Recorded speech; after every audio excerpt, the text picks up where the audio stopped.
meu querido, minha querida, estamos aqui para uma super revisão para o seu exame da OAB e nós vamos abordar aqui hoje alguns principais temas de direito constitucional para a sua prova nessa nossa super revisão. Lembrando que direito constitucional é matéria importantíssima para a sua aprovação nesse exame da OAB. A OAB em direito constitucional ela costuma ser bastante literal, então por isso a gente vai abordar os principais pontos aqui. Nós vamos falar de remédios constitucionais, vamos falar de direitos de nacionalidade e direitos políticos. Todos esses direitos, todos esses ramos aqui do direito constitucional sempre são tema de prova no exame da OAB. Então vamos lá. Começando aqui com os remédios constitucionais. Você tem que lembrar lá que os remédios constitucionais são espécies de garantias constitucionais. De garantias. Então vamos um pouquinho antes, né? Vamos lembrar. A Constituição Federal, ela se divide lá em os princípios fundamentais, do 1º ao 4º, aí ela vem com os direitos fundamentais do 5º ao 17º, aí ela vem trazendo a organização do Estado, né? Ela traz ali toda a organização do Estado, do 18 e seguintes, ela vem com a estrutura dos poderes. Nesse primeiro núcleo aqui, que são os direitos fundamentais, nós temos 5 núcleos de direitos fundamentais. Os direitos e garantias individuais e coletivos, os direitos sociais, os direitos de nacionalidade, os direitos políticos e os partidos políticos. Esse núcleo de direitos fundamentais, ele é super importante para a sua prova. Então, dentro dos direitos e garantias individuais, ou seja, aqueles direitos previstos lá no artigo 5º da Constituição Federal, nós temos os remédios constitucionais. A Constituição ela assegura tanto direitos quanto garantias. Qual é a diferença entre um e outro? Os direitos são os bens da vida que a Constituição te assegura. Direito à vida, direito à igualdade, direito de liberdade. As garantias, elas são os instrumentos, os mecanismos para que você possa exercer os seus direitos. Porque não basta a Constituição te dar direitos, sendo que, se caso esses direitos sejam violados, você não pode fazer nada. Então é para isso que servem as garantias. Os remédios constitucionais, portanto, são espécies de garantias. Nós temos 2 tipos de remédios, de acordo com a doutrina. Nós temos remédios de natureza administrativa, remédios administrativos, e eu tenho remédios de natureza judicial ou jurisdicional.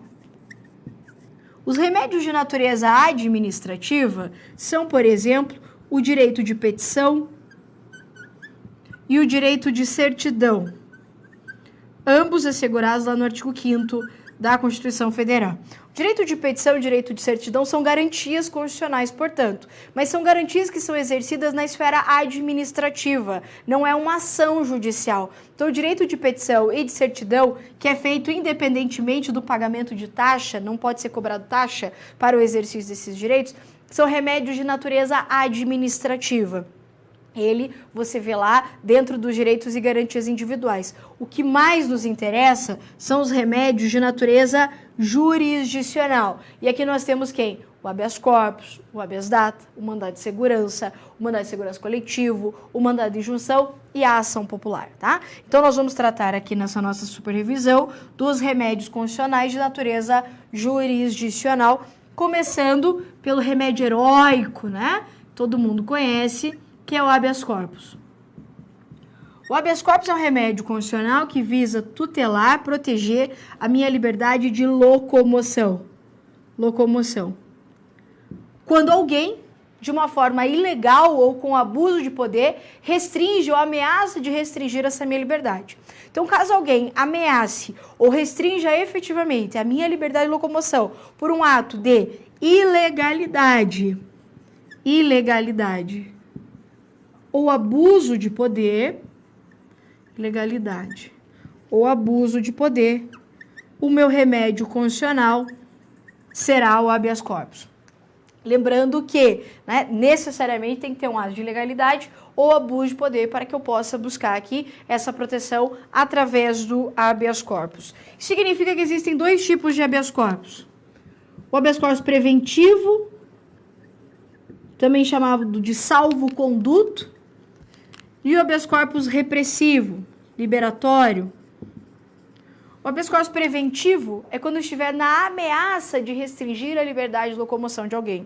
E o texto que traz ali, né, o artigo da Constituição a respeito do habeas corpus está aí no seu material para você ler. É importante que você leia o texto da Constituição. Então veja que é possível manejar um habeas corpus na ameaça ou quando efetivamente tiver a restrição à liberdade de locomoção. Quando eu estiver na ameaça, o meu habeas corpus será preventivo. Quando eu estiver realmente restringido, que eu tiver restringido a minha liberdade de locomoção, aí o meu habeas corpus será repressivo. O habeas corpus ele tem 3 figuras importantes. Eu tenho chamado o impetrante. O impetrante é quem entra com a ação, é quem impetra a ação, é o autor dessa ação aqui. O impetrante, ele pode ser qualquer pessoa, tanto uma pessoa física quanto uma pessoa jurídica. Como assim?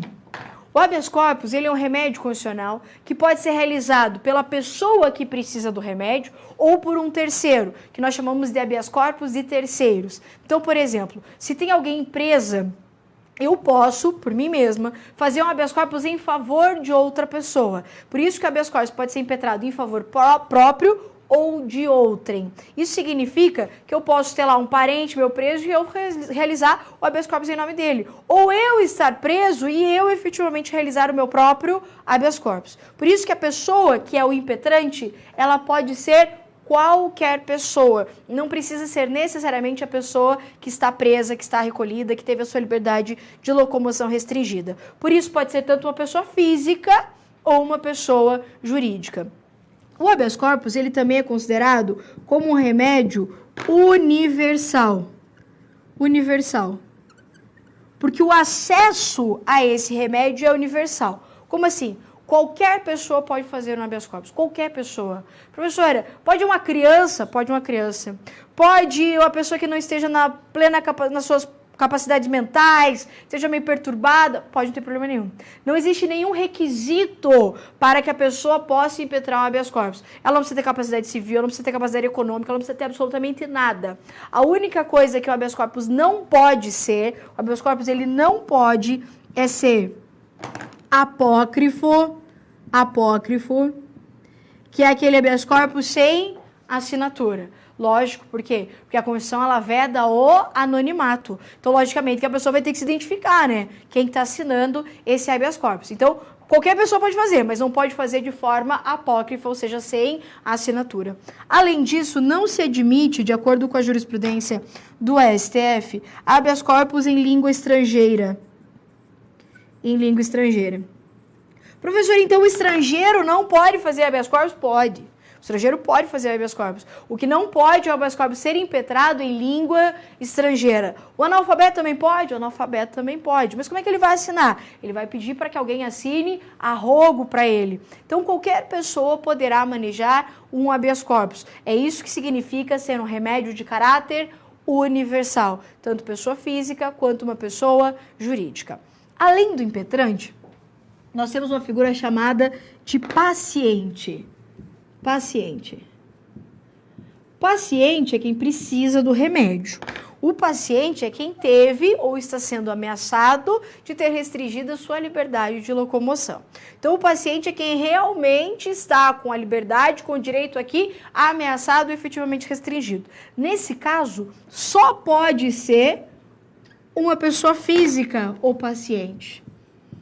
E fica fácil de entender isso, na é verdade? Porque, logicamente, que eu não posso ter restrição à liberdade de locomoção de pessoa jurídica. É ou não é verdade? Como é que eu vou prender a pessoa jurídica? Não tem como, né? Lá restringir o CNPJ lá na junta comercial fica esquisito, né? Então, logicamente, que o paciente, que é quem precisa do remédio, necessariamente tem que ser uma pessoa física. Enquanto que o impetrante pode ser, no caso aqui, uma pessoa jurídica.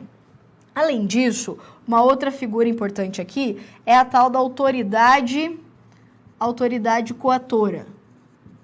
A autoridade coatora é quem ameaça de restringir ou já restringiu a liberdade de locomoção de alguém. E pode ser quem aqui? Aqui pode ser tanto uma autoridade pública, o Estado prendendo alguém. Pode ou não pode prender alguém? Pode, ué. Pode prender em flagrante ou por determinação judicial. Então, eu posso ter uma autoridade, o Estado aqui, prendendo, restringindo a liberdade de locomoção de alguém. Mas eu também posso ter uma autoridade privada. Tá? Eu não preciso necessariamente ser o Estado para eu me valer de um habeas corpus. Imagine que eu sou preso em um hospital psiquiátrico, alguma coisa assim, contrário à minha vontade. Né? Alguém tentando me passar a perna, né? Pegar heranças, coisas assim, né? Discutindo patrimônio, isso é possível de acontecer, e eu tô lá preso lá no hospital. Nesse caso, eu posso impetrar um habeas corpus contra o hospital, que no caso ali seria a autoridade coatora. Tá? Então, tanto uma autoridade pública quanto privada. Então, essas três figuras são importantíssimas para a sua prova. O impetrante, o paciente e a autoridade coatora. Lembrando que o habeas corpus é uma ação gratuita. Gratuita, a gente falou que qualquer pessoa pode fazer e ainda poderá ser concedido de ofício. O que é de ofício? Sem provocação. Pode o juiz, verificando que uma pessoa foi recolhida presa por uma situação de ilegalidade ou abuso de poder, e ele, de pronto, sem que ninguém requeira, pode conceder aqui um habeas corpus à pessoa. Pode liberá-lo, né? Libertá-lo aqui nesse caso, caso ele verifique uma situação de ilegalidade ou abuso de poder. Ainda a Constituição Federal, ela vai dizer que não cabe habeas corpus em virtude daquelas penas, em virtude daquelas prisões militares de natureza disciplinar. Então, aqui, ó, prisões militares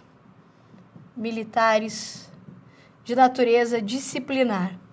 Então, em regra, não cabe habeas corpus em virtude de uma punição militar disciplinar. Então, imagine que eles têm lá toda uma regra deles, toda uma normatização própria na esfera militar, e a pessoa cometa uma dessas infrações e a pena, nesse caso, é a prisão. Ele fica 48 horas preso, alguma coisa nesse sentido. Então, nesse caso, essa prisão não é cabível de habeas corpus. Ela não é suscetível à impetração de habeas corpus. Só que, claro, essa regra não é absoluta. Porque a jurisprudência do STF, ela tem entendido que é cabível, sim, habeas corpus no caso de punição militar disciplinar, quando houver a ilegalidade da prisão. Ou seja, para discutir aspectos de natureza formal. Exemplifico. Imagine do mundo imaginário, tá? A gente está criando uma hipótese agora. Imagine que lá na regra dos militares lá funciona assim: se o cara não tiver com a barba feita, fica 2 dias preso. Imagine. Criatividade faz parte da aula também. Imagine então, essa é a regra: 2 dias preso, beleza, ele sabe disso e ele tem que se sujeitar. Aí imagine então que ele estava com a barba ali por fazer, quis criar um estilo e foi preso. Só que a regra era que ele só podia ficar preso 2 dias, certo? Beleza. Só que o cara fica preso lá 30 dias. E daí?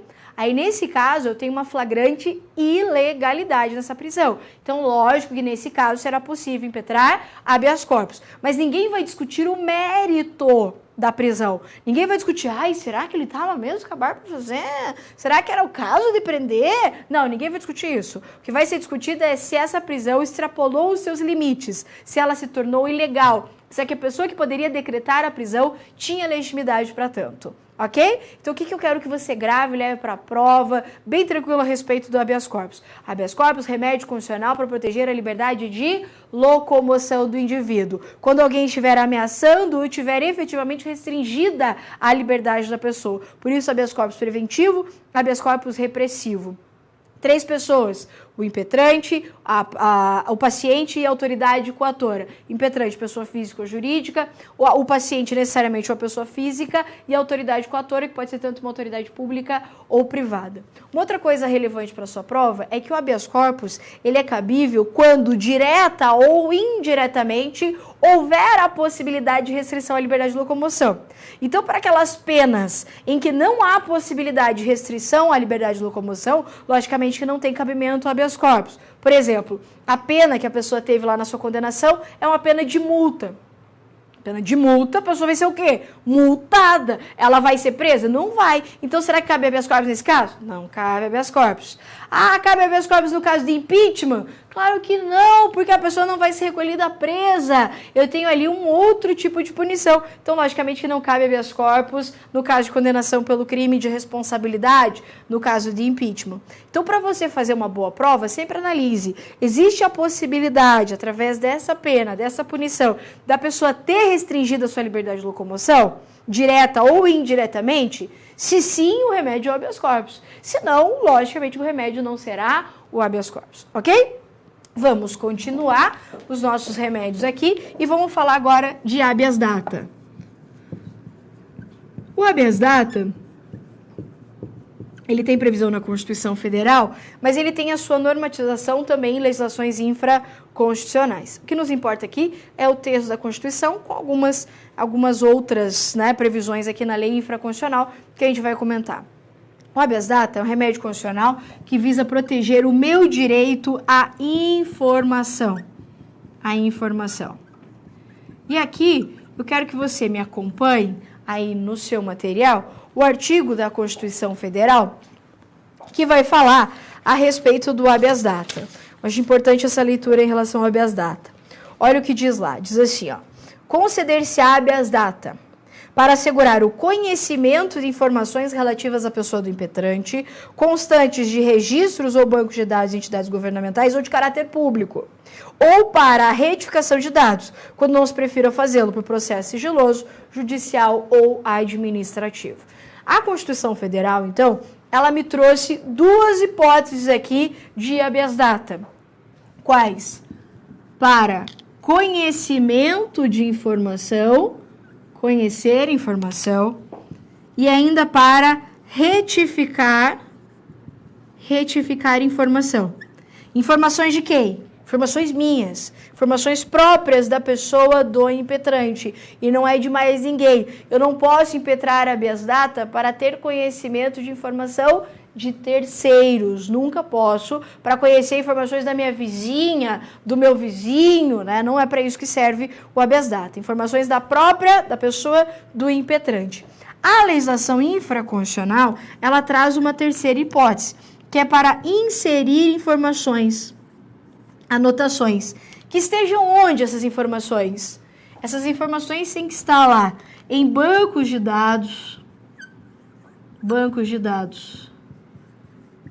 de caráter público ou governamental.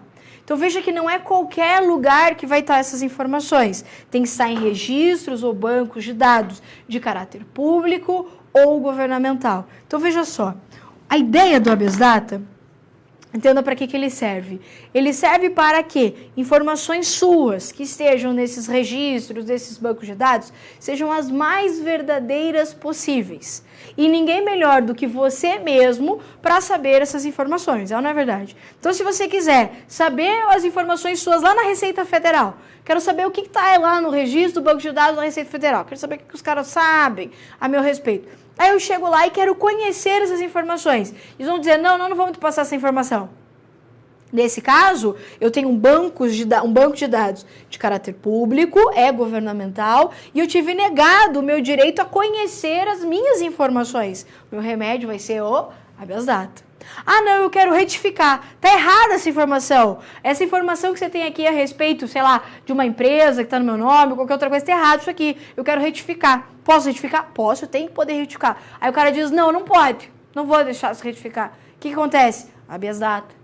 Ou não, está errada a informação, ou pior, eu quero complementar essa informação. Essa informação está incompleta. Eu quero anotar coisas nesse registro que são importantes para mim. Posso fazer isso? Posso também. Essa é a terceira hipótese que não está na Constituição e sim na legislação infraconstitucional. Então é para isso que serve o habeas data. Uma outra coisa que é importante aqui, ó. O impetrante, que é quem vai entrar com essa ação, ele só pode entrar em favor de si mesmo. Diferente do habeas corpus, cuidado com isso. O habeas corpus eu posso fazer em favor de mim mesmo ou de terceiros, que é o habeas corpus de terceiros. Aqui não. Aqui é habeas data apenas em favor de si mesmo. Por isso que o impetrante aqui, ele vai ter que ser a pessoa que tem as informações lá nesses cadastros. Então aqui eu posso ter tanto uma pessoa física quanto uma pessoa jurídica, né? Porque eu posso ter informações nesse registro, nesses bancos de dados de empresas, sem problema nenhum. Então, eu preciso, né, ter essa noção aqui. Então, o impetrante pode ser tanto pessoa física quanto uma pessoa jurídica. O impetrado vai ser a autoridade lá que me negou o conhecimento, a retificação, a inserção de informações, certo? Beleza. Esse impetrado, necessariamente, tem que ser o poder público? Pode ser. Mas necessariamente? Necessariamente não. Pode ser uma empresa privada, por exemplo. Quer um exemplo disso? Pra você tentar visualizar? Que às vezes é difícil a gente visualizar o habeas data, né? Pensa no SPC.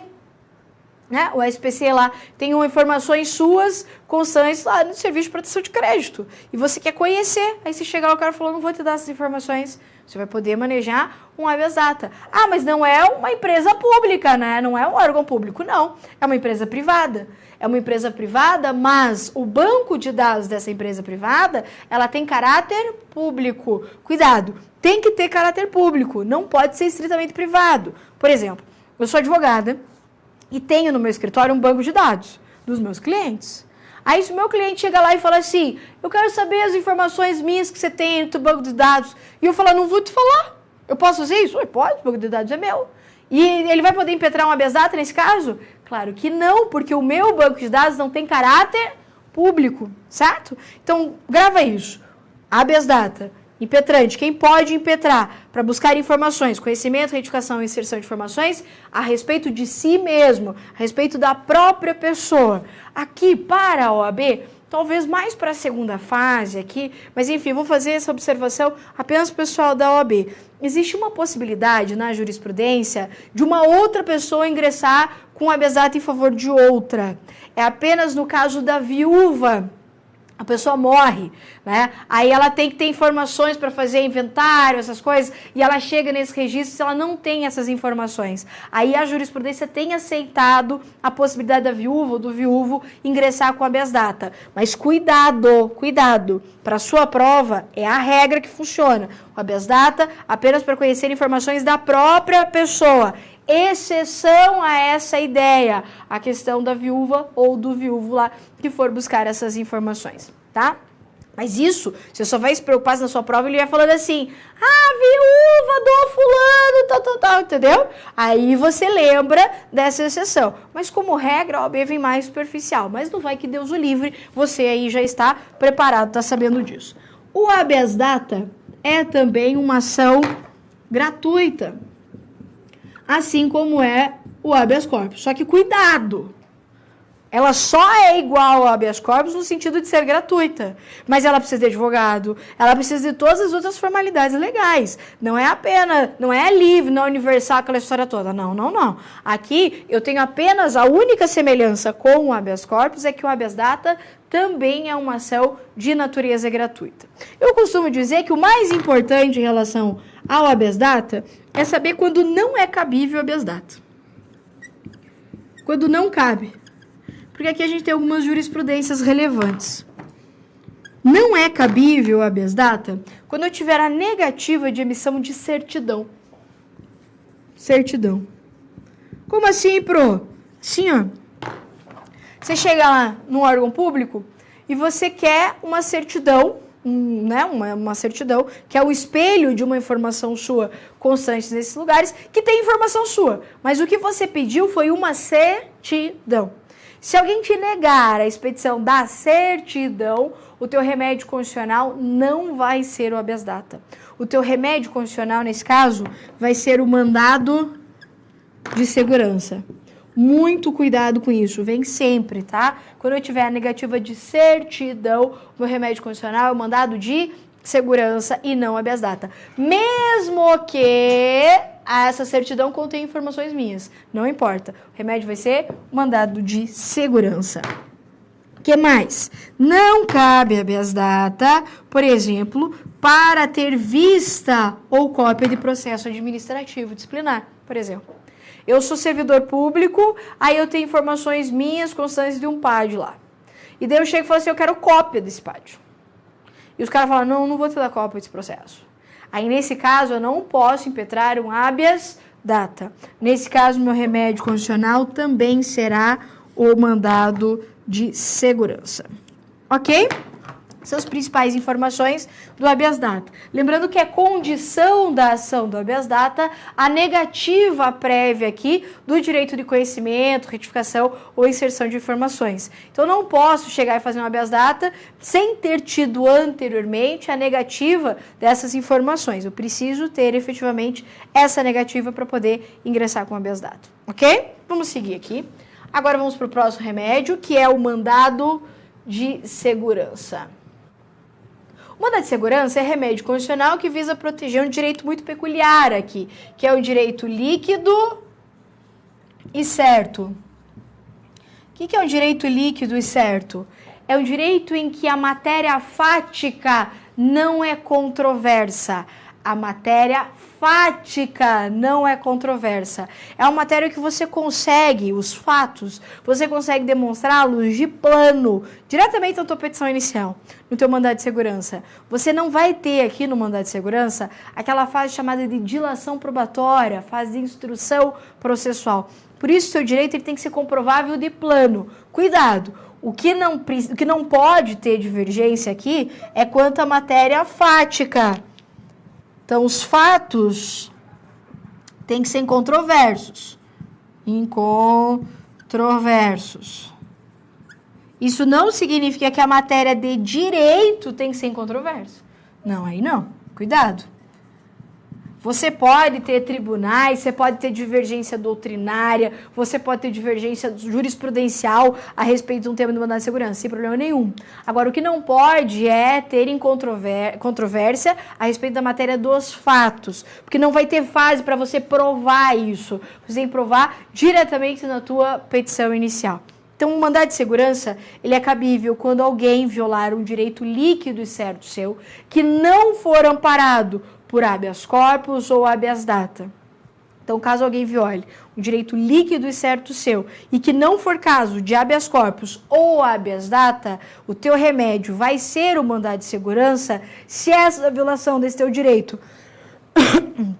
ocorreu por ilegalidade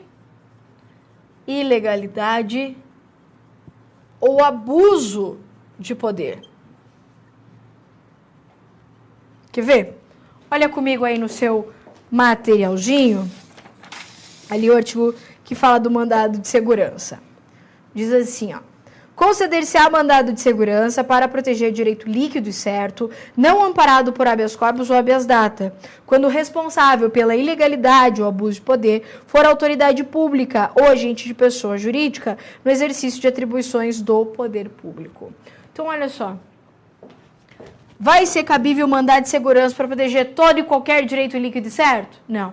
É aquele direito líquido e certo que não for amparado por habeas corpus ou habeas data. Quer dizer, quando não é caso de habeas corpus, não é caso de habeas data, o que sobra é a hipótese de mandado de segurança. Essa possibilidade nós chamamos de caráter residual. Caráter residual do mandado de segurança. Tá? E necessariamente quando alguém agir aqui por ilegalidade ou abuso de poder. Veja que a Constituição exige necessariamente que seja um ato de autoridade para que haja o cabimento de mandado de segurança. Tem que lembrar lá que o mandado de segurança tem um prazo decadencial de 120 dias, né? Tem várias regrinhas a respeito do tema, mas eu acho que o mais importante aqui para nós é a respeito do tal do mandado de segurança coletivo para essa nossa revisão. O mandado de segurança coletivo, ele serve para proteger direito líquido e certo, aquela história toda, não parado por habeas corpus, habeas data, mas são direitos que envolvem uma coletividade, um grupo de pessoas. Por isso, esses direitos, eles serão regulamentados, eles serão impetrados, defendidos por entidades. O mais importante para você aqui, ó, é quem tem legitimidade ativa para impetrar o mandado de segurança coletivo. Então, quem são os legitimados para impetrar mandado de segurança coletivo? A Constituição nos dá essa resposta. E ela vai falar em partidos políticos.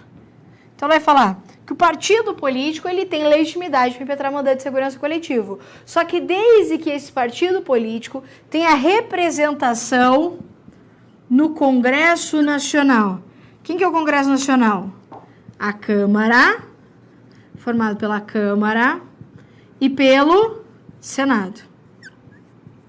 Para que um partido político tenha representação no Congresso Nacional, ele precisa ter um representante na Câmara ou um no Senado. Então, se elegeu um deputado federal ou elegeu um senador, já é suficiente para o partido político ter representação no Congresso Nacional.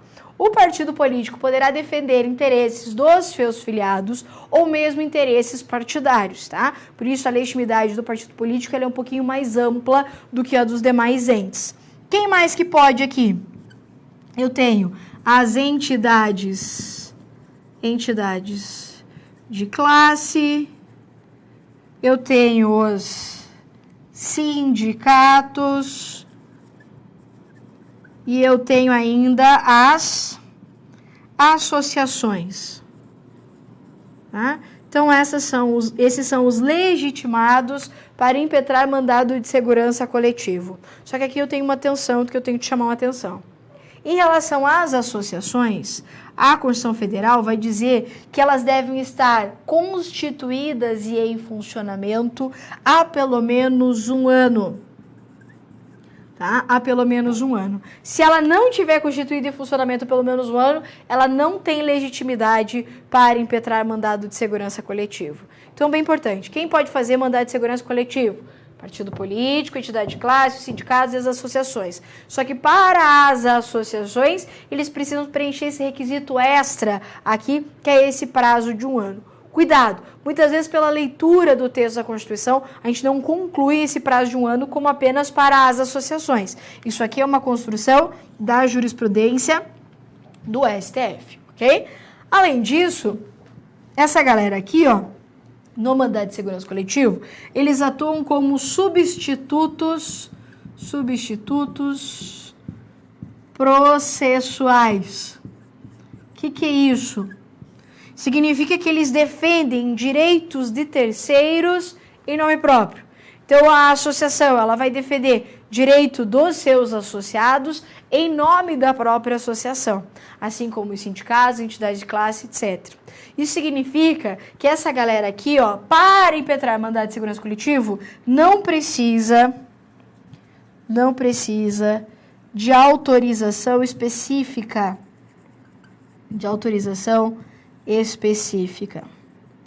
Por que eu estou frisando isso? Eu estou frisando isso porque a Constituição, quando ela fala das associações, ela vai dizer assim, ó, que as associações, para representar seus filiados judicial ou extrajudicialmente, precisam estar devidamente autorizadas, expressamente autorizadas. Então, cuidado. Para as associações, eu quero que você grave dessa forma aqui, ó. Para as associações, quando elas estiverem representando, agindo em representação, representando seus filiados na esfera judicial ou administrativa, extrajudicial, elas precisam de autorização dos seus filiados, lógico. Agora, quando for para impetrar mandado de segurança coletivo, aí não precisa de autorização. Autorização específica. Ok, isso aqui? Aí você vai perguntar, ai, professora, mas o mandado de segurança coletivo não é uma forma de representação judicial? Sim, mas é uma exceção. Tá? Essa exceção vem na própria jurisprudência. Então, se tiver associação, quando eu falar em representação judicial ou administrativa, precisa estar expressamente autorizada. É o que nos diz a Constituição Federal. Agora, quando for para mandado de segurança coletivo, aí não precisa de autorização. Ok? Muito bom. Eu preciso ainda falar, vou deixar o mandado de injunção por último, porque eu vou falar primeiro a respeito da ação popular.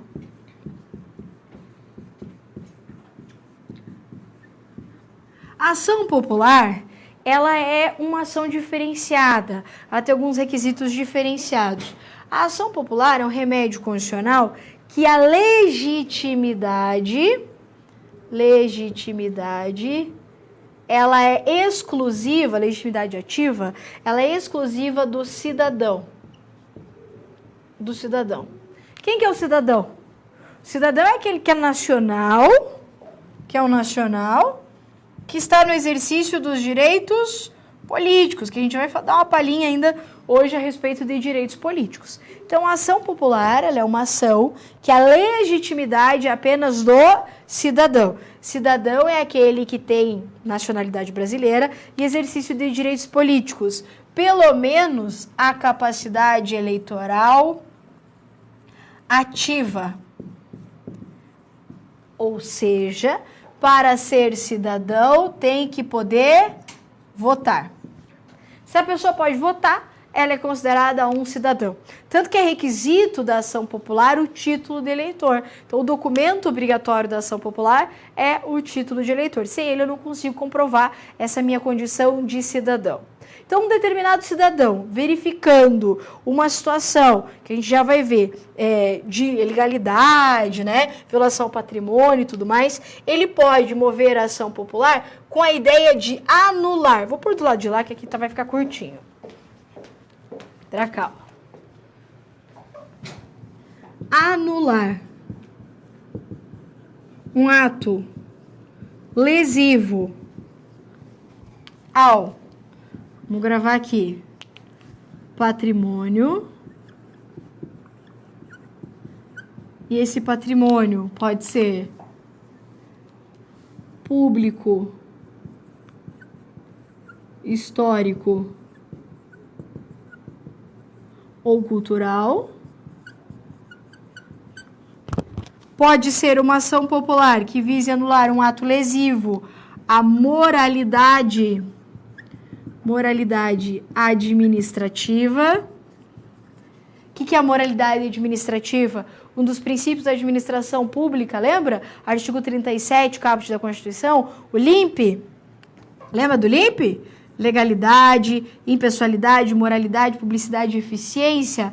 Então, se eu tiver a violação aqui do princípio da moralidade administrativa, eu tenho um remédio constitucional, que é a ação popular, para tentar anular esse ato aqui. E ainda eu tenho a possibilidade de ajuizar a ação popular quando tiver violação ao meio ambiente. Ao meio ambiente. Então, olha só.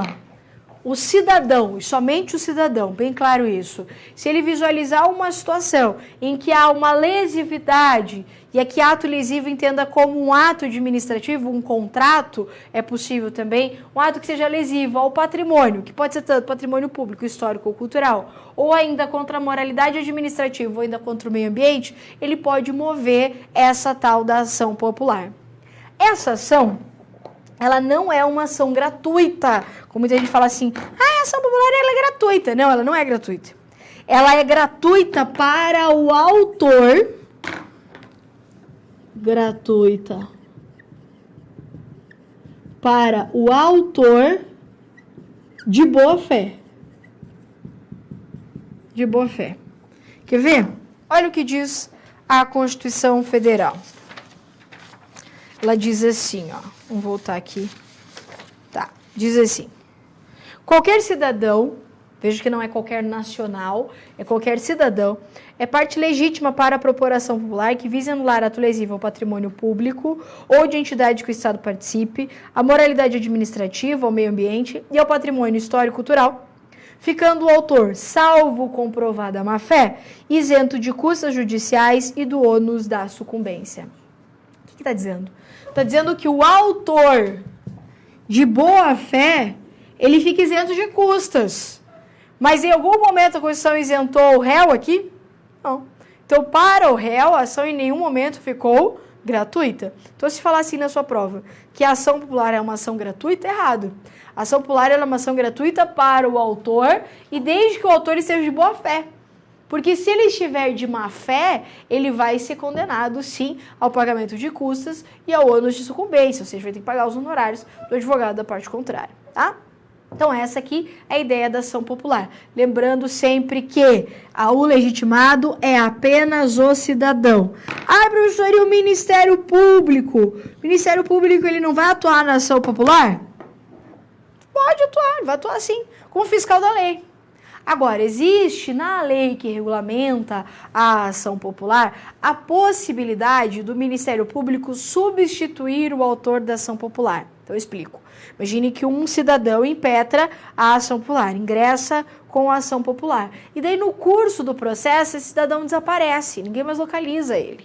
Aí ele não está dando um andamento adequado àquela ação. Daí faz como? Aí, nesse caso, por envolver o interesse público envolvido aqui, que são todas essas possibilidades, o Ministério Público poderá substituir o autor. E daí sim ele se torna autor da ação, mas por substituição. Veja que em nenhum momento o Ministério Público impetra ele mesmo, sozinho, uma ação popular. Até porque se o Ministério Público quiser, ele faz uma ação civil pública e não precisa da ação popular. Porque a ação popular é um remédio para o cidadão, para a pessoa comum, para aquele que exerce direitos políticos, certo isso? Então a atuação do Ministério Público, ela é enquanto fiscal da lei, né, atuando ali na condução do processo e com a possibilidade de substituição no caso de negligência do autor, ok?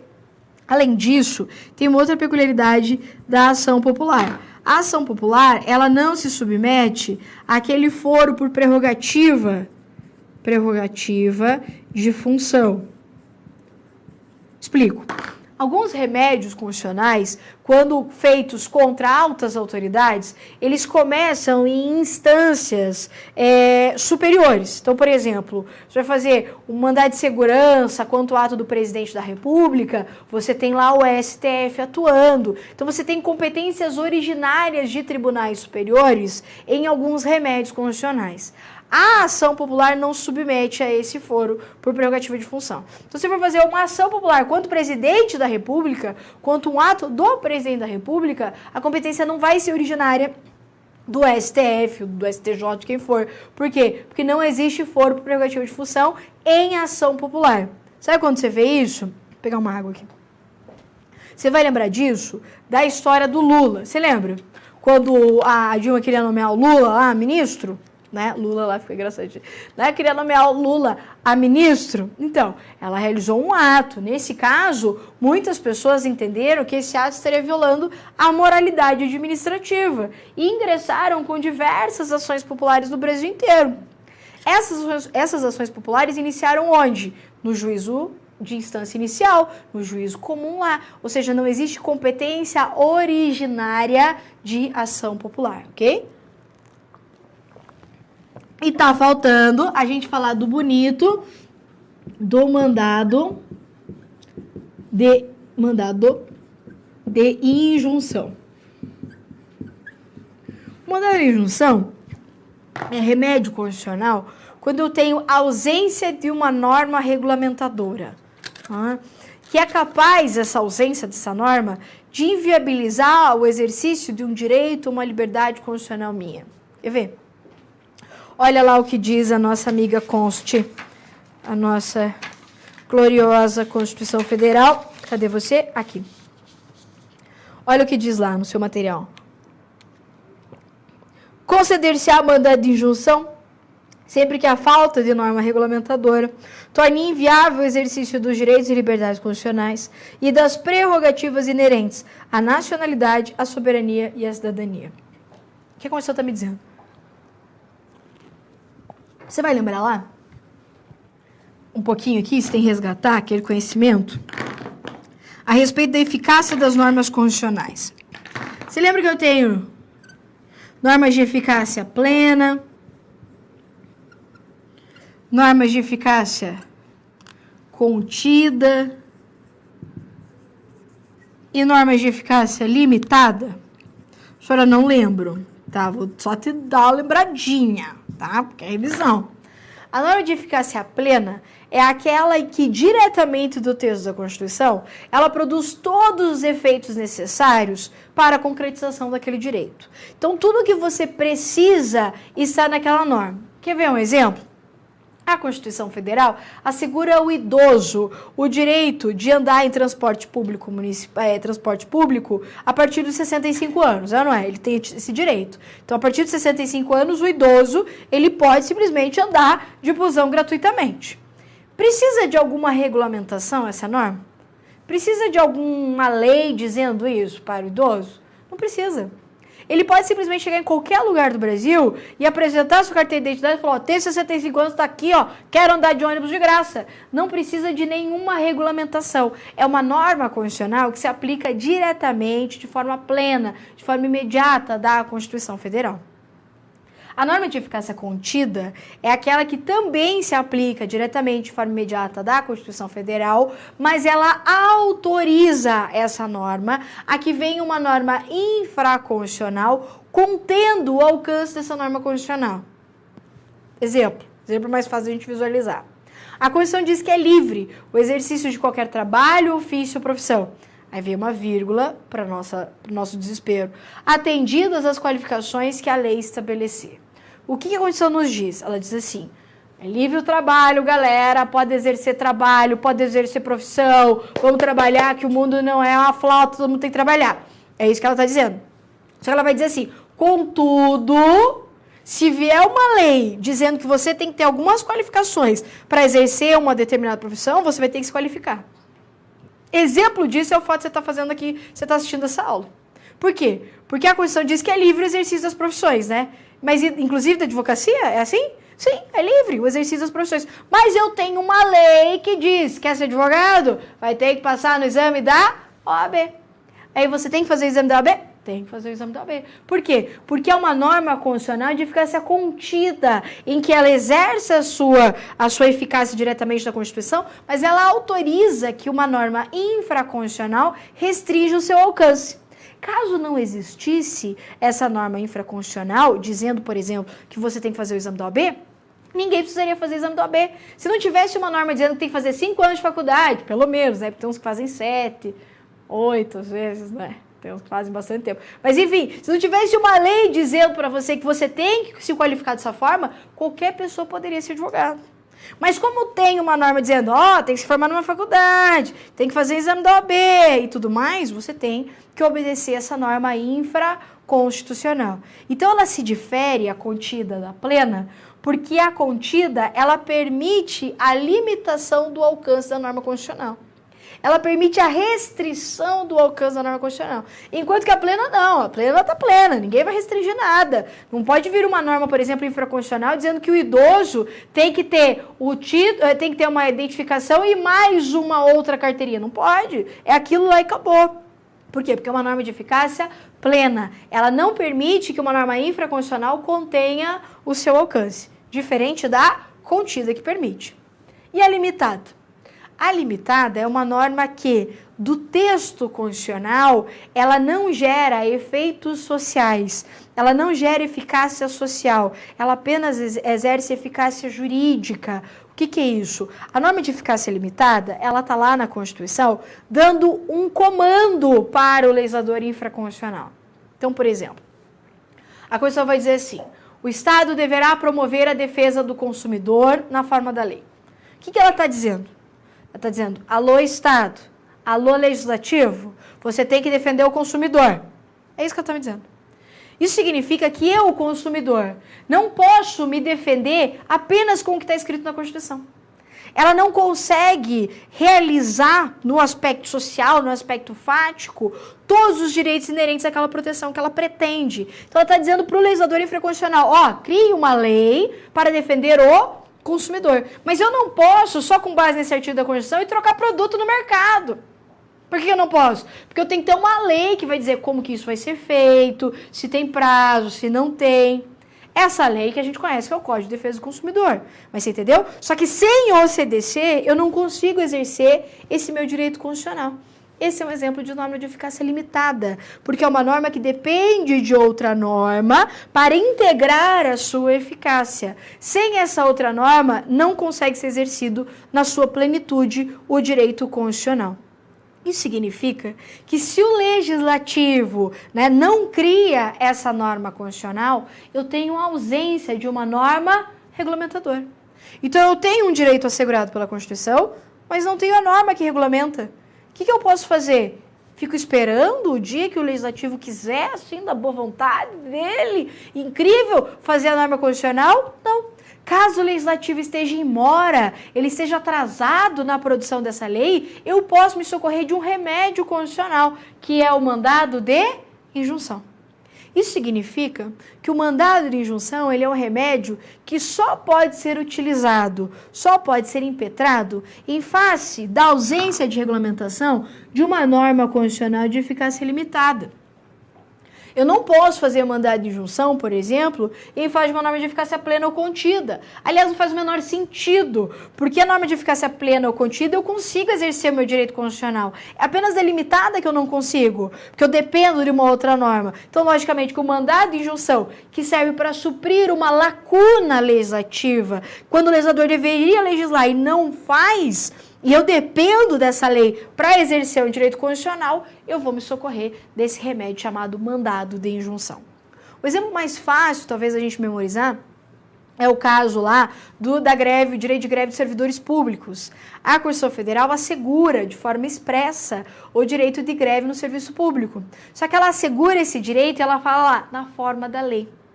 Quando ela faz isso, ela está dizendo, olha, essa é uma norma de eficácia limitada. Então, na verdade, ela está dizendo assim, alô legislativo, eu estou dizendo que servidor público pode fazer greve, portanto, crie uma lei para ele poder fazer isso.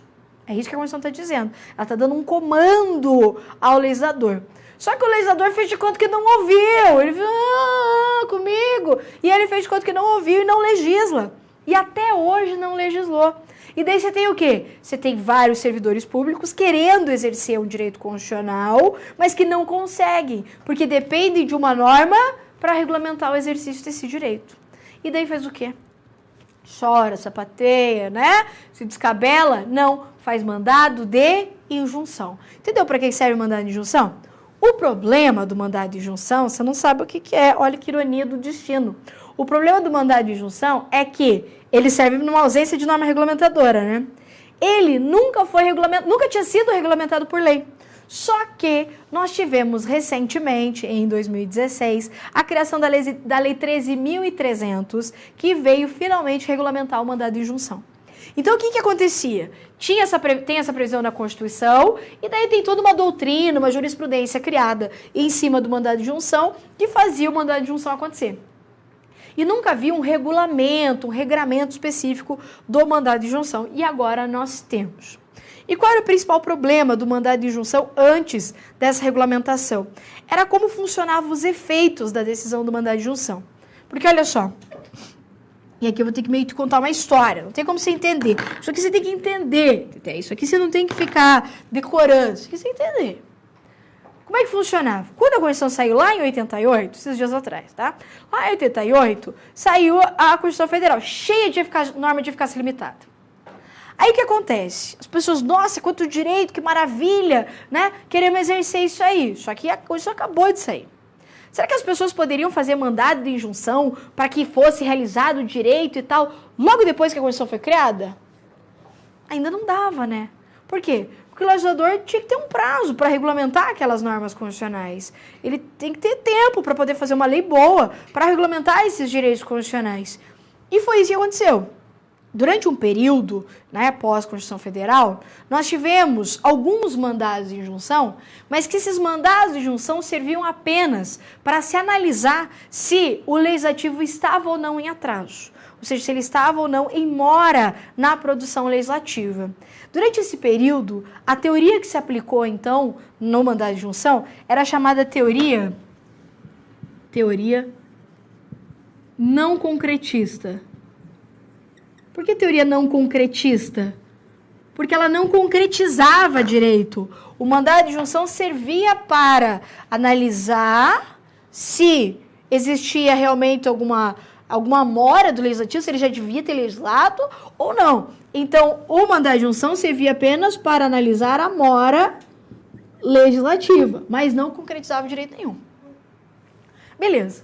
Só que o tempo passou, né? O tempo foi passando, aquela história, e o legislativo não legisla, e isso chega até o judiciário, e o judiciário fala assim, meu amigo, você está atrasado. E ele fala, pois é, mas é um problema meu, né? Cada um, né, se vira como pode, você é judiciário, você não tem que se preocupar com isso. Eu sou legislador, eu tenho que saber o momento de legislar. E acabava que as normas de eficácia limitada ficavam apenas como uma coisa bonita numa prateleira e que esses direitos lá previstos não eram efetivamente materializados, porque não havia regulamentação. Aí o judiciário resolve mudar o seu posicionamento, muda a sua teoria e passa a adotar a teoria concretista. Como assim?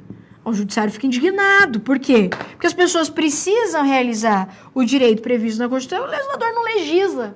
Então, o que acontece? Através dessa teoria nova, adotada, concretista, o judiciário, além de reconhecer a mora, caso ele entendesse que o legislativo estava atrasado na produção legislativa, ele ainda concretizava os direitos. Ele assegurava o direito de forma concreta. E isso que foi a grande mudança, então, no entendimento a respeito do mandado de injunção, que migra da teoria concretista, da não concretista, para a teoria concretista. E daí ficava na dúvida a respeito dos efeitos dessa decisão. Se eles seriam efeitos gerais, vamos por erga omnes, né? Erga omnes, ou ainda efeitos ultra partes, já vou explicar melhor. Ou se o mandado de injunção deveria ter efeitos apenas inter partes. E daí que, na verdade, ficava para o judiciário decidir ali no caso concreto se ele ia atribuir efeitos erga omnes, né, abstratos para todo mundo, ou se ele ia aplicar efeitos apenas entre as partes ali no mandado de injunção. E com a nova regulamentação, com a Lei 13.300 de 2016, essa divergência, essa dúvida a respeito dos efeitos do mandado de injunção finalmente foi sanada. De acordo com a nova lei, o mandado de injunção, como regra, tem efeitos interpartes. Isso é importante para você. A regra, então, do mandado de injunção é que os efeitos sejam interpartes. Mas há a possibilidade de se atribuir efeitos erga omnes ou ultrapartes. Efeito erga omnes, você sabe que é feito para todos. Ultrapartes são aqueles efeitos para uma classe, uma categoria específica de pessoas. Então, olha só, como que existe hoje a teoria concretista. Isso aqui já está ultrapassado. Mas as bancas ainda, a prova ela pode falar dessa migração, você tem que saber o que que é. Aí então eu tenho a teoria concretista. A teoria concretista que tem como regra hoje efeitos interpartes, mas com a possibilidade de atribuição de efeito erga omnes. Inclusive no seu material ali eu coloquei os artigos da lei que falam a respeito disso. Ainda tem um outro detalhe. O problema era como que o judiciário vai concretizar esse direito? De forma direta, que era a teoria direta, ou intermediária. Intermediária. Aí, prof, me explique. Explicarei. O judiciário ficava na dúvida se ele deveria concretizar imediatamente, diretamente, os efeitos do mandado de injunção, ou se ele deveria dar um prazo para o legislativo legislar, e daí, caso ele não legislasse, aí o judiciário poderia concretizar o direito. Como que concretiza o direito? O judiciário cria a norma que vai ser aplicada para aquele caso. Então, ele resolve o problema. Ele vai regulamentar aquela situação jurídica. E daí, não se tinha, né, como que seria a aplicação disso. Seria de forma direta, assegurando diretamente o direito, ou de forma intermediária, dando prazo, e daí, caso não fosse cumprido, é que legislava. E daí, então, a nova lei veio adotando a teoria intermediária, tá? Então, hoje, a regra é que os efeitos do mandado de injunção tenham efeitos interpares como regra, e a teoria adotada é a teoria intermediária.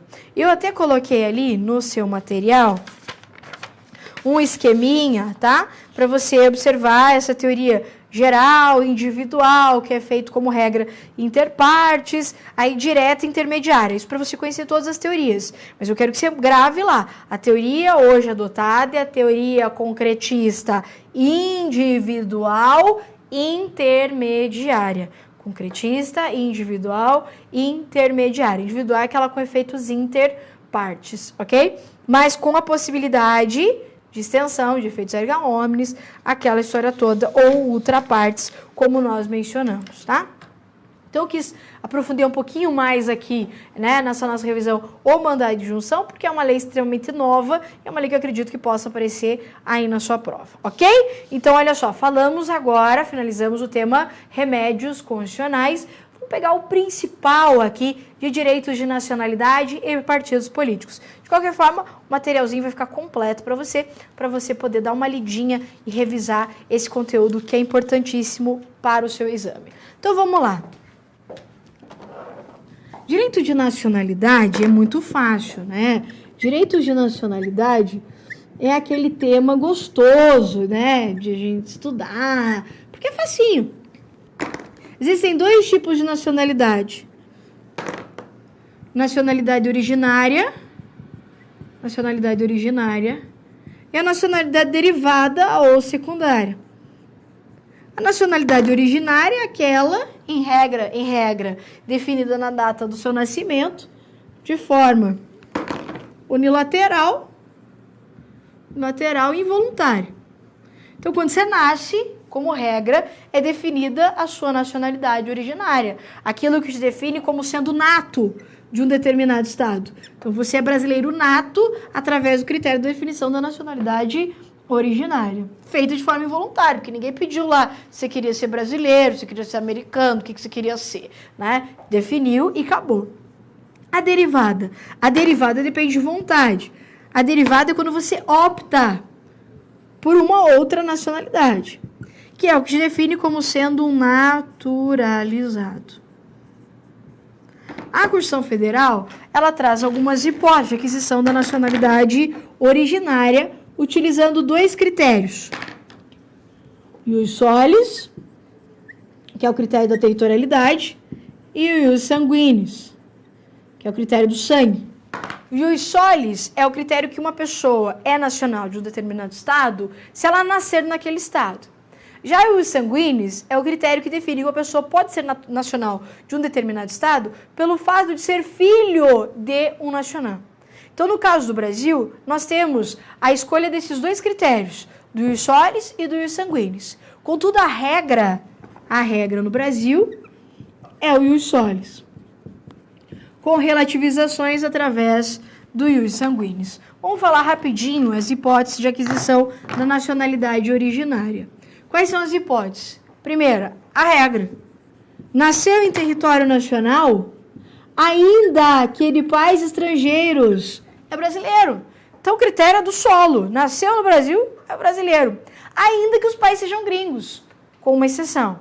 Desde que os pais não estejam a serviço do seu país de origem. Então, por exemplo, vem para o Brasil aqui representantes diplomáticos da Inglaterra, né, da Dinamarca, sei lá o quê. E eles estão aqui no Brasil e aqui eles têm um filho. Né? Às vezes a pessoa nem sabe que está grávida. Aí ela vem aqui e tem um filho. Nesse caso, mesmo tendo nascido em território nacional, não vai ser brasileiro nato, em virtude dessa exceção. Mas a regra é que nasceu no Brasil, os caras não estão a serviço, seu país está aqui a passeio, sei lá o quê. Nesse caso, ele vai ser brasileiro nato.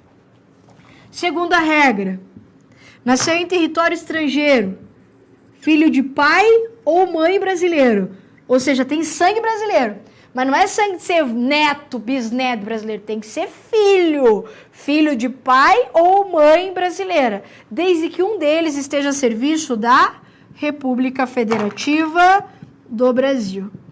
Professor, o que significa estar a serviço da República Federativa do Brasil? Significa estar a serviço da administração pública direta ou indireta. Tem que estar num serviço oficial, representando os interesses do Brasil. Então, tá lá no estrangeiro, teu pai é diplomata, essas coisas, você nasce lá. Embaixador, tá lá representando os interesses do Brasil. Nasceu lá, precisa fazer alguma coisa? Não precisa fazer nada. Você automaticamente é brasileiro nato por esse critério. O que mais que eu tenho? Nasceu no estrangeiro, filho de pai ou mãe brasileira. Opa, então tem o quê? Tem sangue brasileiro. E ainda, seus pais podem pegar e fazer o registro. Seu registro no órgão competente. Não importa para você aqui quem é o órgão competente, tá? É importante que o registro tem que ser feito num órgão que tenha competência para registrar aqui e automaticamente você será brasileiro nato. E a quarta hipótese, que é a mais importante, porque é a que mais cai, que é quando você nasce no estrangeiro, filho de pai ou mãe brasileiro. Então, você tem sangue brasilis. Só que teu pai não está a serviço da República Federativa do Brasil e ninguém fez o registro.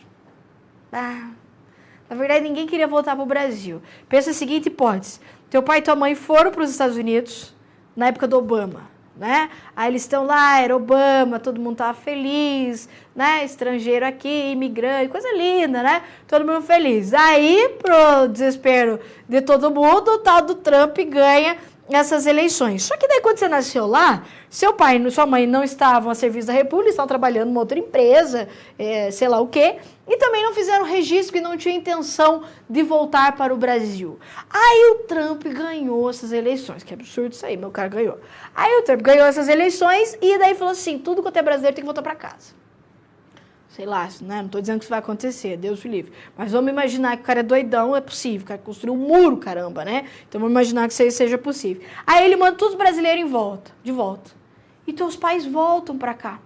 E daí como é que faz isso aqui? Será que você pode adquirir a nacionalidade brasileira? Porque veja só, você não nasceu em território nacional. Teus pais não estão a serviço da República e não foi feito registro. A Constituição Federal traz uma possibilidade de ser brasileiro nato. Essa possibilidade é chamada de nacionalidade potestativa. Potestativa. Nesse caso aqui, tem que preencher alguns requisitos. A pessoa tem que fazer um requerimento após adquirida a maioridade e desde que tenha residência no Brasil, ela pode adquirir a nacionalidade brasileira. Então, imagine assim. Vocês estão lá, nasceu num estado estrangeiro. Vamos esquecer o Trump, deixa ele lá. Mas nasceu num outro estado estrangeiro. Daí você tem lá 30 anos. E daí você fala assim, teu pai e tua mãe, teu pai ou tua mãe, pode ser um ou outro, não precisa ser os dois, é brasileiro. E daí você fala assim, quero conhecer minhas origens e tal, você não foi registrado, não foi feito nada disso. Quero conhecer Brasil e tal, essa coisa incrível. Aí você vem pro Brasil. E você se depara com esse país maravilhoso, você fala, eu quero ficar aqui, preciso ficar nesse país. Aí você resolve requerer a sua nacionalidade brasileira. Você pode? Pode. Desde que você fixe residência, tenha a maioridade, 30 anos já está bem grandinho, e desde que você faça o requerimento. Veja que a aquisição dessa nacionalidade não é automática, não é fixou residência, opa, virei brasileiro nato, não. Tem que necessariamente fazer o requerimento. Essa aqui é uma exceção à regra da voluntariedade, que não está mais aqui no quadro, a regra da voluntariedade da aquisição da nacionalidade originária. Lembra que eu falei que é originária, definida da data do nascimento e tal, que é involuntária, aquela coisa toda? Nesse caso aqui, tem uma exceção, né? Porque a pessoa vai ser brasileira nata se ela quiser, porque ela tem que fazer o requerimento. Beleza? Beleza. Nacionalidade derivada ou secundária, bem rápido aqui. Quais são os requisitos para ser nacional aqui, para adquirir a nacionalidade brasileira? Primeiro, na forma da lei. Eu estou com as duas canetas vermelhas, olha que coisa. Primeiro, na forma da lei. Que lei é essa, pro Estatuto do Estrangeiro? Então, se cumprir os requisitos do Estatuto do Estrangeiro, você pode ser brasileiro naturalizado. Aqui te define como nato e aqui vai te definir como naturalizado. Então, na forma da lei. Ou ainda, numa segunda hipótese, para aqueles originários de país de língua portuguesa. Eu já falo português. Nesse caso, o Brasil, ele tem um descontinho bacana aqui para quem quiser adquirir a nacionalidade brasileira.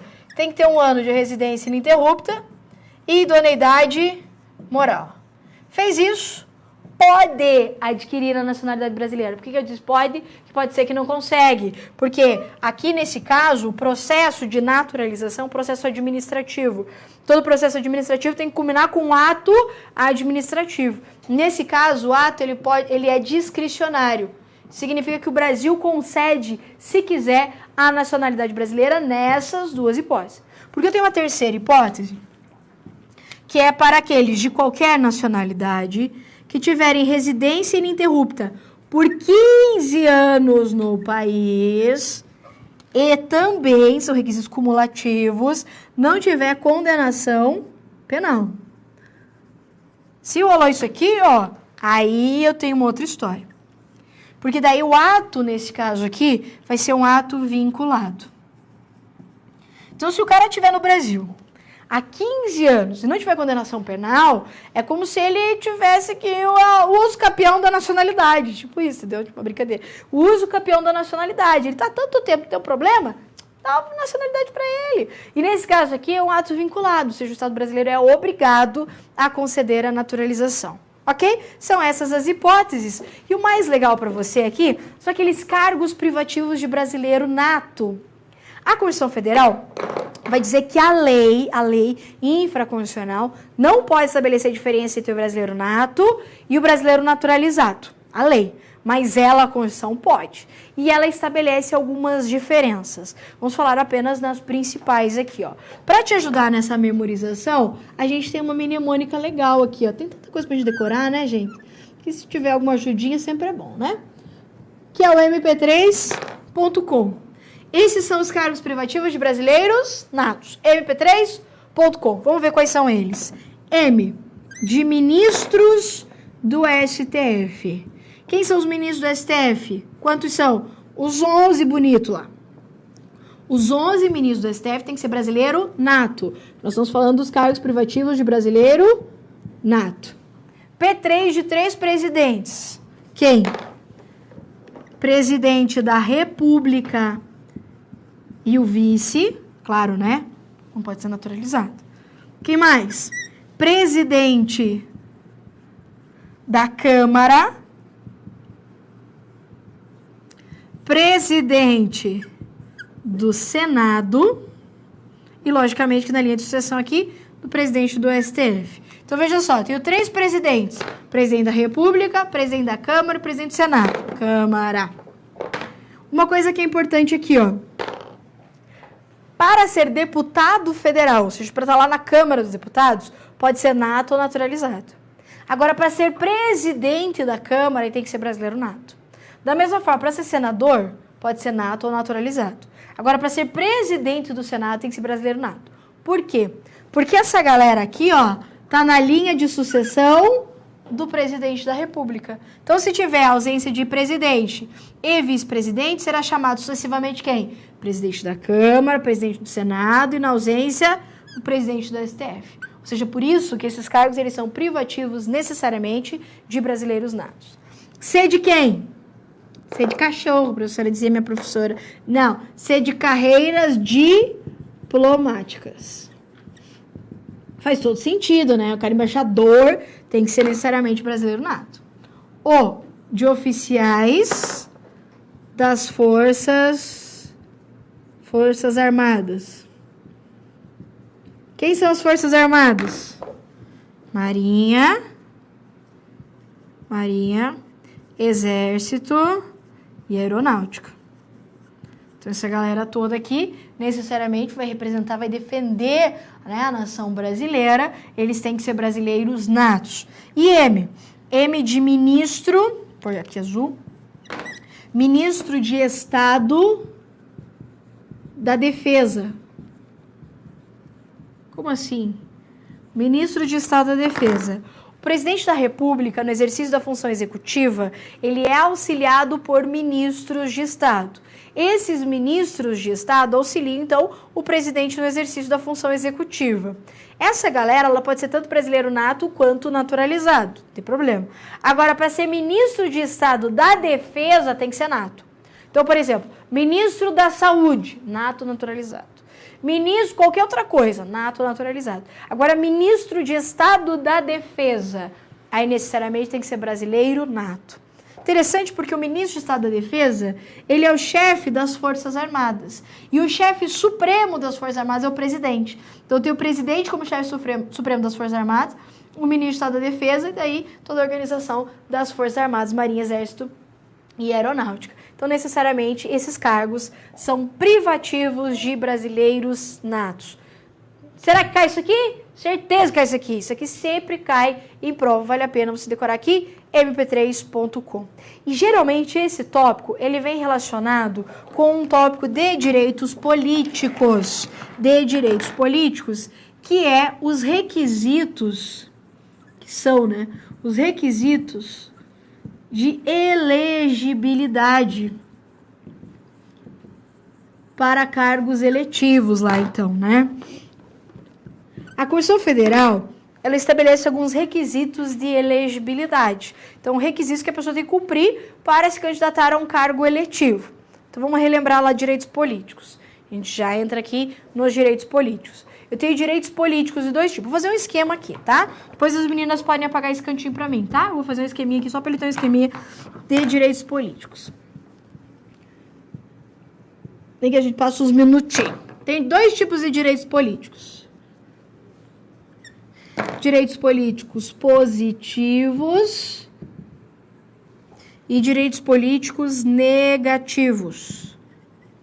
Direitos políticos são direitos em que se assegura ao cidadão, porque tem direito político aquele que é cidadão, o direito de participar das decisões políticas do Estado, de duas formas, votando ou sendo eleito. Então, existem dois tipos de direitos políticos positivos. Primeiro, que é a capacidade eleitoral ativa, que é chamada de alistabilidade ou alistamento eleitoral, que é o direito da pessoa de votar. Então, esse aqui, a pessoa tira o título de eleitor a partir lá dos 16 anos, que já pode tirar, aquela história toda.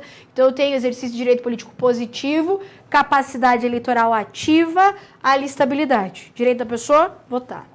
Ainda eu tenho, enquanto direito político positivo, a capacidade eleitoral passiva, que é chamada de elegibilidade, que é o direito da pessoa fazer o quê? Ser votada, ser eleita. Então, vou pôr votado. Então, o direito de votar e o direito de ser votado. Então, como que nós, cidadãos brasileiros, podemos participar das decisões políticas do Estado? Votando ou se candidatando a alguns cargos eletivos. Os direitos políticos negativos, e não vai confundir negativo com passivo aqui, tá? Os direitos políticos negativos são circunstâncias que impedem a pessoa de exercer os direitos políticos positivos. Por exemplo, eu tenho hipótese aqui de direito político negativo, as inelegibilidades. As inelegibilidades. Então, são situações, são circunstâncias que impedem a pessoa de fazer o quê? De se eleger.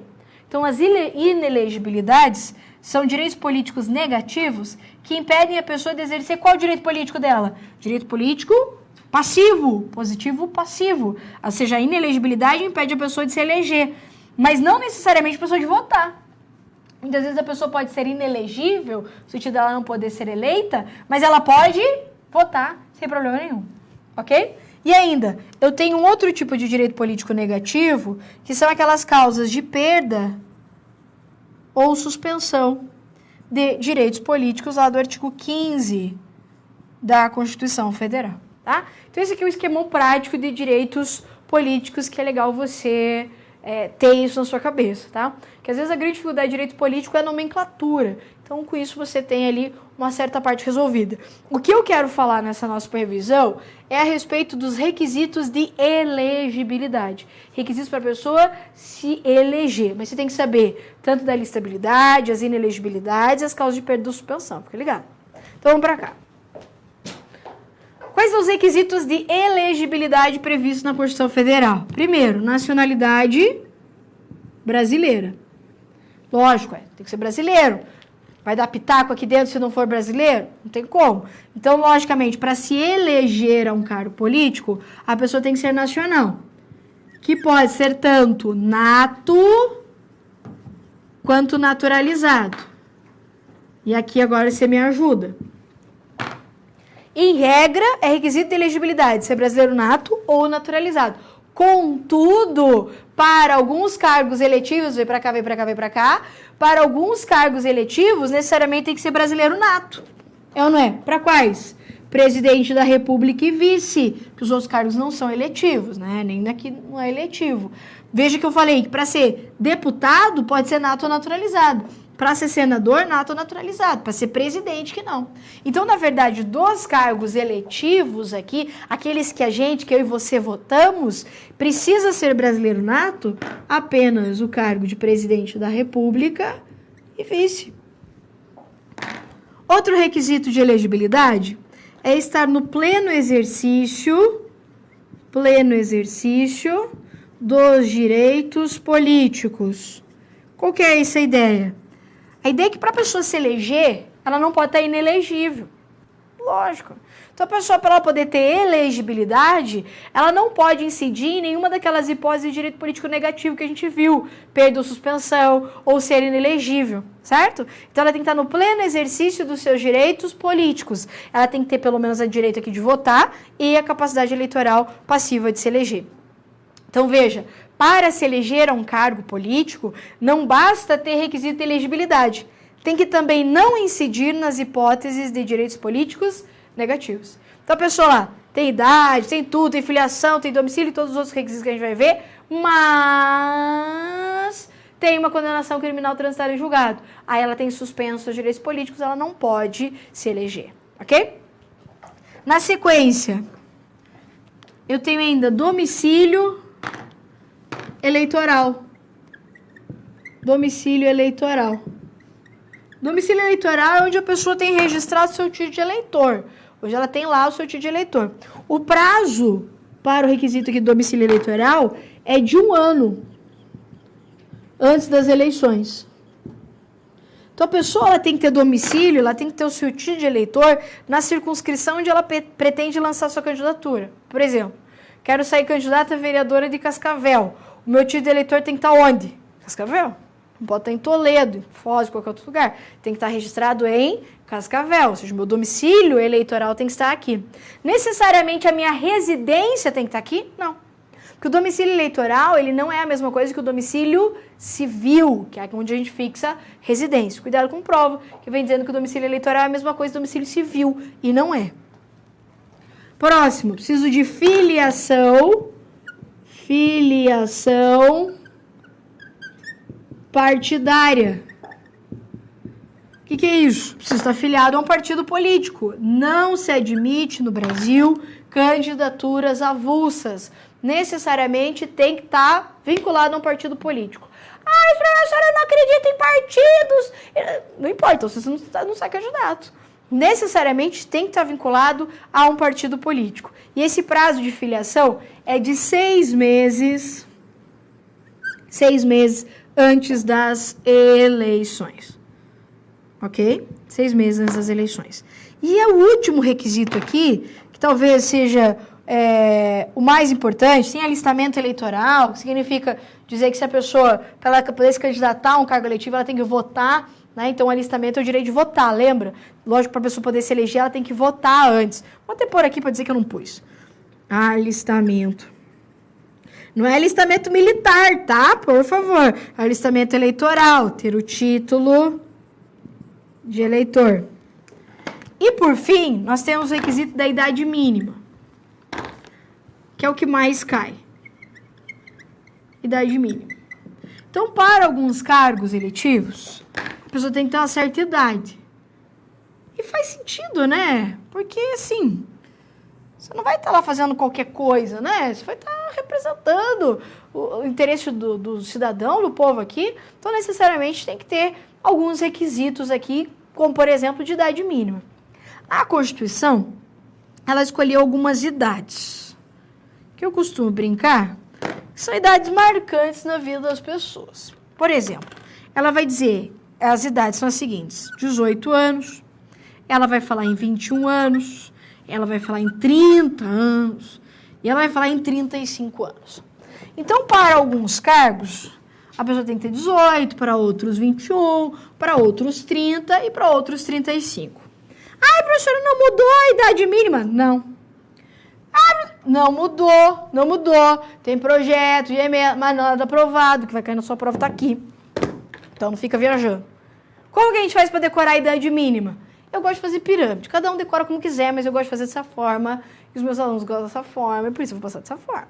Como que a gente faz? Daqui para cá, a gente preenche a nossa tabelinha aqui com os cargos do Poder Legislativo.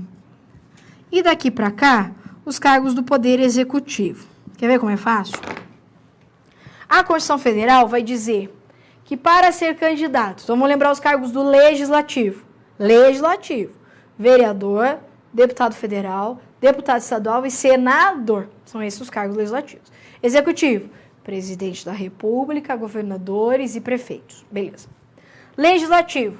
Qual será que vai cumprir a idade aqui de 18 aninhos? Vereador.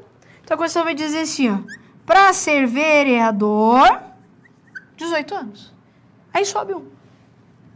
A Constituição vai dizer que para ser deputados, e aqui tanto deputado federal quanto deputado estadual, tem que ter 21 anos. E daí sobrou quem? Senador. Só que o senador é uma coisa diferenciado, né? Tipo, cara, um senador e tal. Para representar os estados, os senadores, tem que ter idade mínima de 35 anos. Senadores. Então, vereadores, 18 aninhos, representando o povo, tamo junto, galera, né? Representante jovem e tal. 21, tem que ter um pouquinho mais para ser deputado, mas representa o povo igual. E daí 35 para ser senador, representar os estados. Então preenchemos do legislativo. Executivo. Executivo só desce a escadinha. Presidente da República e, lógico, vice. Todos os requisitos de elegibilidade do titular se aplicam ao vice, por evidência, né? Ainda 30 anos eu tenho o governador e o vice, e com 21... prefeito e vice. Olha que molezinha, olha que molezinha. Tem que decorar essas idades mínimas e geralmente elas vêm aqui junto com o tema de nacionalidade, né? Aquela questão dos cargos privativos de brasileiro nato. Então, 18 vereador, 21 deputados, 35 senadores. Aí vem descendo a escadinha pelo grau de importância, né? Vamos pensar assim, presidente da República, governadores e prefeitos. A Constituição ainda fala do juiz de paz. O juiz de paz, ele tem que ter 21 anos. Mas juiz de paz é um cargo eletivo? Sim. É um cargo, inclusive, que tem que ter filiação partidária, tem que ter domicílio eleitoral e tudo mais. O problema é que ninguém nunca votou em juiz de paz, né? Mas existe essa figura, do juiz de paz, com requisitos de elegibilidade, então decora que fica bom assim para sua prova, tá? Então, esses são os requisitos aqui de idade mínima para a sua prova. O que eu quero que você grave aqui em termos de direito constitucional? A gente já viu os remédios constitucionais, é muito importante que você leia o texto da Constituição, de direitos de nacionalidade, lembradas hipóteses de nacionalidade originária e derivada. Não esqueça também das hipóteses de perda de nacionalidade, especialmente as exceções quando a pessoa não perde a nacionalidade, e especialmente os cargos privativos de brasileiro nato. Seu material está bem completinho. Espero que você goste também, para você anotar, grifar aí e memorizar esses temas mais importantes. De direitos políticos, na verdade, tudo é importante, mas especialmente esses requisitos de elegibilidade previstos aqui na Constituição Federal, e não esquece do requisito da idade mínima. Eu deixei ali no finalzinho, que eu acho que vai dar tempo da gente fazer pelo menos um exercício ali, que é a questão 1 do último exame, que foi agora da OAB 2016, que vai abordar exatamente os temas que a gente viu aqui em aula. Vamos fazer pelo menos esse, tá? Vamos lá. Diz assim, ó, dá tempo da gente fazer, dá. Wilson, nascido nos Estados Unidos da América, com 29 anos de idade, é filho de pais brasileiros. Fluente na língua portuguesa, participa com brilho da política partidária regional de um estado da Federação Brasileira, dominado há várias gerações por sua família. Então, ele é filho de uns políticos lá. Tá. Esta natural inclinação leva seus familiares a incentivá-lo no sentido de concorrer ao cargo de governador do estado nas eleições que serão realizadas dali a 2 anos. Então, o cara nasceu nos Estados Unidos. Então, ele nasceu nos Estados Unidos. Ele tem 29 anos para concorrer ao cargo de governador dali a 2 anos. Será que vai ter idade para concorrer a governador? Lembra, governador é a idade de 30 anos. Então, o requisito que você tinha que saber aqui é a idade mínima para governador. Então, lógico que daqui a 2 anos ele vai preencher o requisito da idade mínima. Lembrando que o requisito de idade, vou fazer essa observação aqui, ó. O requisito de idade, ele se comprova pela data da posse, como regra, com exceção para o cargo de vereador. Então, por exemplo, se eu quero me candidatar a deputada, senadora, presidente, qualquer coisa, eu tenho que comprovar a minha idade contando a data da posse. Então, se até a data da posse eu fizer a idade, eu posso me candidatar.